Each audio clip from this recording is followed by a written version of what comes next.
I can't take the teasing. I seriously can't take the teasing. I'm so glad I came back to Your Eternity season 2 when I did. I pretty much had put it off during the mid-season point just because I was covering a lot of new shows, but I went off and binged all the way up into episode 14 yesterday, and then I watched episode 15 today, and my gosh, it is definitely ramping up, and the thing I've been waiting for seemingly is happening. Again, spoilers for episode 15 of To Your Eternity season 2. I'm giving you time. Yeah, March coming back. This entire episode is nothing but a March tease.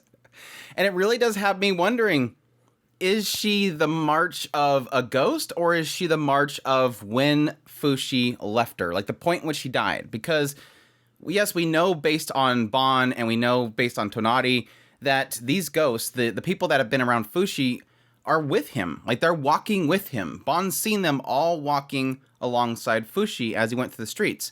So they're with him, and you would think that they're learning and seeing new things. So you would think over that huge span of time, March is like an old fart. Like she's super old. She's been around for a long time. We're talking, what, 1,000 years at least, I think? So her basically wandering around and not really necessarily knowing how to communicate very well to this old guy that she runs into, it makes me believe that the moment that her spirit went inside this husk that Fushi created, it's a husk of a March at the point that she died. That's where I think they're going with this. I don't know that she's going to be this wise, hundreds and hundreds of years old lady. So that's the only reason I can think of that March doesn't know where to go. Like, she's just sitting there in this flower area. This old guy finds her, and she's just, all she's doing is asking where Fuchan is. She knows where Fushi is. She would know where he's at. She would know that he's guarding this place. He's been building it up and that he's at the front line. She wouldn't be wandering around wondering where Fushi's at.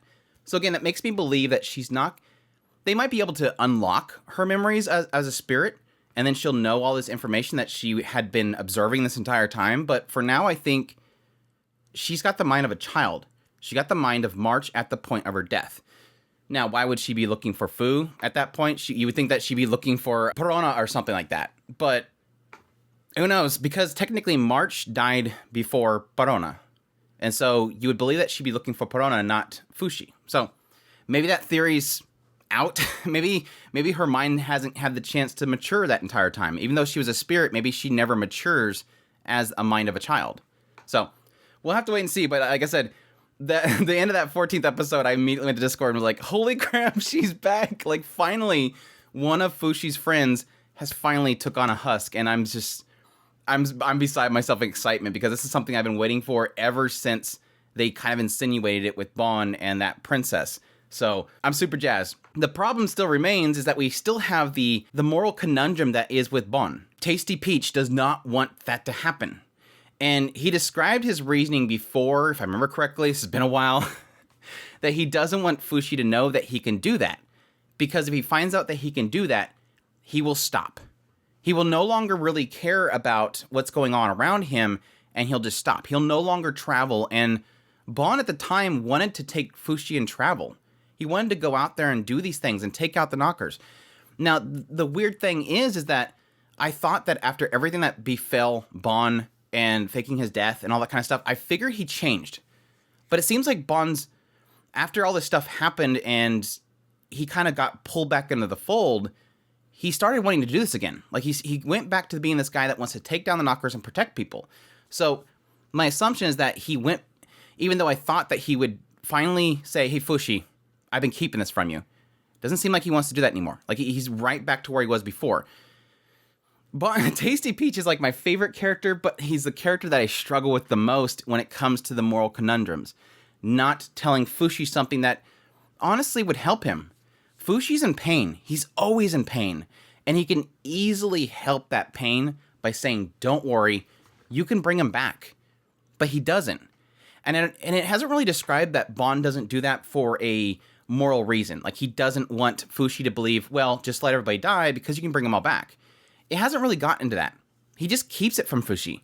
And I think that's partially because I think he, by seeing everything that's happening with Beholder, what the Beholder says about the knockers, and yes, what we're getting information from with Kahaku, in the Knocker speaking through him. And that's the only thing I can think of. But again, they haven't outright got into it. And it sucks because, and for those that don't like to see previews for the next episode, skip forward like 10 seconds. It sucks that we see that Bon is going to go take out the husk of the three. Like, he doesn't want any chance of it happening, which makes me believe that Bon had seen, at some point is going to see March before Fushi does, which, my gosh, and this is prediction, full on prediction here, makes me believe that Bon is going to find March and he's going to take out March.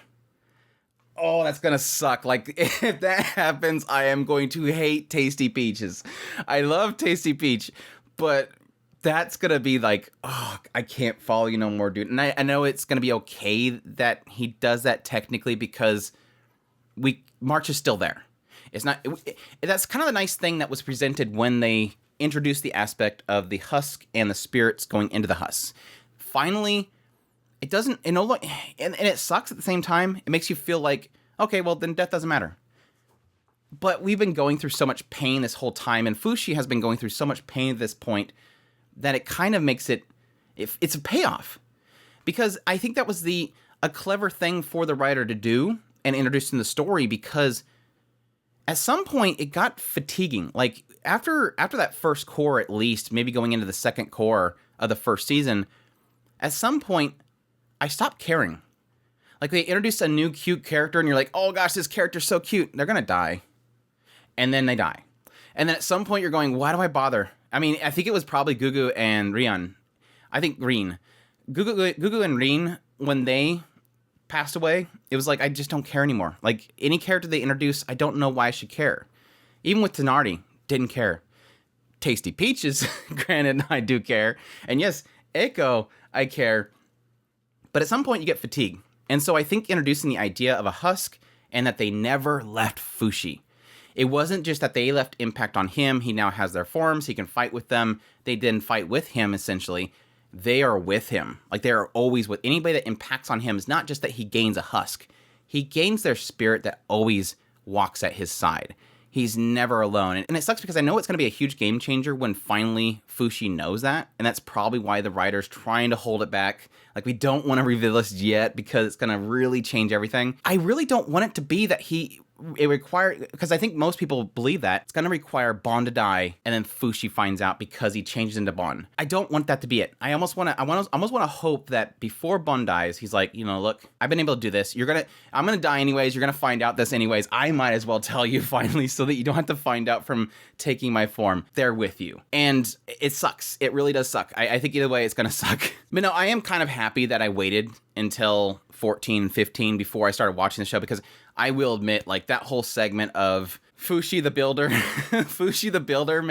I think it's cool. Like, this is a really crazy change in Fushi's powers. Like, I really wasn't sure if they were going to make Fushi any more stronger. This is like, I guess something I could have predicted, because he's built things before. I mean, that whole thing where he was building a shelter and he's just dropping down, dropping down bricks and he's building his own little house.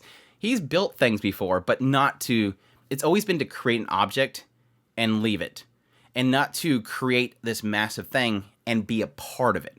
So while I will say that the build up into episode 14 was like, woof, it's still really clever. I like this advancement in his ability, and he's become pretty OP with this whole thing. Like, literally, he's able to he's the town, he's the kingdom, and so he can just pop in wherever he wants to. He can restore it, he can protect people through it, he can just kind of teleport to random locations, leave husks that he can take over.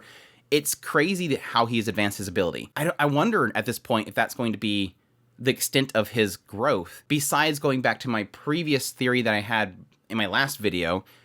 My previous theory and the idea that he is supposed to, the end game, like the Beholder told him, is to become the sea. And we've seen that. He has literally done exactly what the Beholder was talking about before. He's become a huge kingdom. It's no stretch to think that he can become a sea. And no stretch to think that he can become the entire world. And I think that's the end game in the end, is becoming the whole world. And I think that's the conflict between the Knockers and what the Beholder wants. The Knockers don't like the idea of being part of the flesh. Their communication is through emotions, and pain and suffering is the thing that they don't like. That's sin to them. So they want to get rid of the body. And the opposite end, Fushi wants to create them those bodies, but they still feel pain.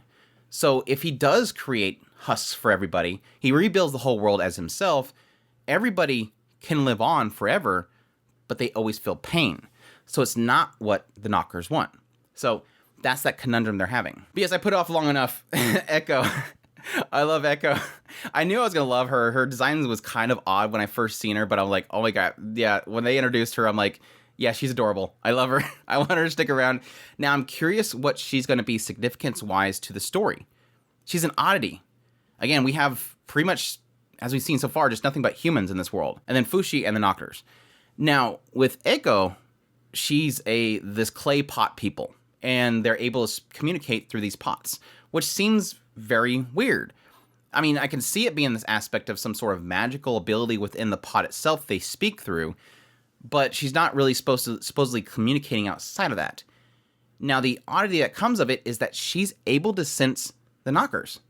She's sensing something before even Fushi does. So what are the clay people? That's the big question mark there. Is it an aspect of them?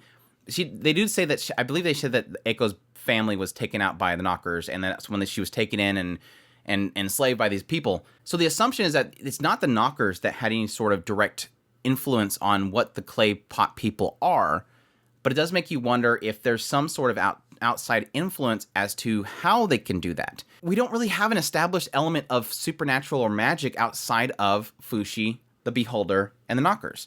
So what other outside influence would make people able to communicate through a pot and sense the knockers? Again, sense them much better than even Fushi does, because again, she catches it before he does. Very curious as to how they're going to really explain that and what kind of effect she will, or what kind of role, I guess, the clay pot people themselves or Echo is going to play into this whole story. But again, she's super cute. She must be protected. I love her to death. She's great, which makes me always hate when I get attached to a character and I know they're going to die and we still haven't established that Fushi knows how to make these husks into reborn people. But no, back to Tastypeach. I really do like it. Even though I'm frustrated by him as a character, I do like the moral conundrum that he sort of creates. As we've seen from that brief vision that Eiko showed Fushi, we had a moral issue there. In the idea that Kahaku, no matter what, is the no-nonsense person. I will protect Fushi at all cost. If something threatens Fushi, I will end it. And that was that struggle that you kind of get from that vision as Messer gets attacked by the knockers. He's been implanted. He is going to change into a possessed... Well, the assumption is that he's going to be possessed by a knocker. And somebody like Messer is a threat to somebody like Fushi and Kahaku. So Kahaku proactively chooses, is seemingly, before he even changes, lop his head off. He hesitated none whatsoever to take him out. And so that's the issue that comes there, is that Bond's seen it. Tastypeach seen it. He did nothing. He kind of seen that and said, well, there's another ally for Fushi. That's the whole reason he brought those three guys to Fushi. He's giving him ammunition. And this is, again, that really messed up aspect of Tastypeach. He only thinks of making Fushi stronger. He is our only weapon. I will keep feeding him people that are extraordinary to keep giving him power. And so when he sees Messer die, doesn't bother him, because that's another ally for Fushi. And yes, like I said earlier, you can assume that Messer was done at that point. Now, we've seen characters literally pull crap out of their neck and be like, I'm fine now. Like, we've seen characters fight off the idea of being possessed by the knockers. I mean, even Kahaku has one in his arm. So it's a moral conundrum, because there was a chance that Messer could live. He dies brutally by Kahaku. He accepts it because he's just another ally. But I'm really curious as to what Fushi thinks. Fushi's seen what happened. Now, does Fushi immediately go, well, he was going to be getting possessed, Kahaku took him out? Or is Fushi now going to go after Kahaku? Like, you are a threat. You are literally worse than them. We need to at least cut that arm off. Kahaku's like, I've always been mixed on Kahaku, because at some point, like I said, I hated him at first because literally the reincarnation of Hayase, and I hate Hayase with a burning passion. Over time, I've kind of grown to like Kahaku, but now Kahaku's at the point now where it's just, dude's nuts. I don't like him. Like, he's totally yandere moment. Like, he will do anything, kill anybody for Fushi, and he doesn't bat an eye. even to the point of doing things that seem morally questionable, like taking out Messer before we even know if Messer's even possessed yet, which is that whole fear about when is he going to step over that line. Technically, he has a couple times, but when is that point in which Fushi's going to stop him? Because that's the whole issue that we usually have with Fushi, is that we don't really know. He's gained emotion, but reasoning as a human, I don't think we're there yet. And so Fushi seeing something like Kahaku take out Messer, is he mad? Is he upset? Is he just sad that Messer died? It's hard to really tell because he doesn't really talk much. And whenever he does talk, it's usually about confusion. So we'll see. The conversation with Beholder, Bon, Kahaku, and the three, really not sure what we're supposed to really gain from that conversation. It really does seem like the Beholder, at least what Messer believes that he was talking about. Are you building him to be a replacement for when you die, or are you looking to die by him replacing you? It was like this moral question of, do you want him to kill you, or do you want him to replace you when you go away? Like, who's replacing who, essentially? It's sort of, the only thing I really got from that conversation really is the idea of them feeling like the Beholder can't be trusted. That's obviously where we're going. The Beholder cannot be trusted. Can you really trust this guy? Even though he supposedly made Fushi, he supposedly has been watching and molding Fushi. He's given Fushi knowledge and power, which was kind of surprising. We finally, in these last few episodes, actually got a point in which the Beholder actually goes, here, let me show you how to become massively OP. Thanks, dude. Like, you could have told us that before. Like, this entire time, we could have had Fushi basically making branches, destroying all of the knockers in one position without having to move. But no, we waited until this point, which I guess could just be he was waiting for Fushi to be strong enough to do it. But the Beholder has always been a question mark. And I think Tastypeach sort of started to reveal that when Tastypeach first started talking to Beholder. Like, I don't think I can trust you. And Bon knew at the time when he first talked to the Beholder that the Beholder knew that they were walking with him. And he didn't tell Fushi either. So Bon and the Beholder both have the same mentality of using Fushi, not necessarily helping and supporting Fushi. And I don't know, Messer probably didn't like that to begin with, but we didn't really get a sense from anybody else their mindset. Just the idea of, well, yeah, we don't trust the dude, but we're still going to do it. Anyhow, crazy stuff. Can't wait to see what's going to happen next. Like I said, my current prediction is I believe that Bon is going to realize that March is alive. I hope he doesn't, but I'm kind of predicting he's going to do something to March. And again, he's not going to like the idea that the husks are coming alive, and he's going to want to stop the whole situation. Because again, he's got husks everywhere. So there's a ton of opportunities for one of them to wake up and come to Fushi and reveal the secret. Again, I really do want to know, I want Bon to better explain if he's still the same mindset that he wants to keep that from Fushi so that Fushi doesn't just stop. But wild few episodes. I'm looking forward to more. Hope you guys enjoy this video. As always, if you did, make sure to hit that like button down below, comment. Let me know what you're thinking of this series so far. Like I was saying earlier, I'm kind of glad that I waited until 14 and 15 just because, God, that was just a long stretch. Besides Echo being really cute, there was like a long stretch of Fushi the Builder and just some really bogged down stuff. I mentioned on Discord we were talking about To Your Eternity in a voice chat, and it was kind of one of the sad things where, yeah, when I talk to somebody about To Your Eternity, it's always kind of a struggle to mention because it's like, it's just got some massive low points. Like I mentioned before, first core is great. Second core sucks. It's really boring. It made me drop the manga too. And then we go into the second season, it's like, it took a while, but then it started ramping up, and then it came down to a lull again, and it comes back up. Like, it's just it's not persistently good and enjoyable to watch, but when it hits, it hits. So, anyways, if you're new to the channel, make sure to hit that subscribe button so you got my content. I do news, reviews, first impressions, top list. If it's anime, it's pretty much here. Additionally, if you want to support the channel more, we have a Patreon link, tips link, super thanks, and a membership button down below. I greatly appreciate it, but it does, and y'all take care.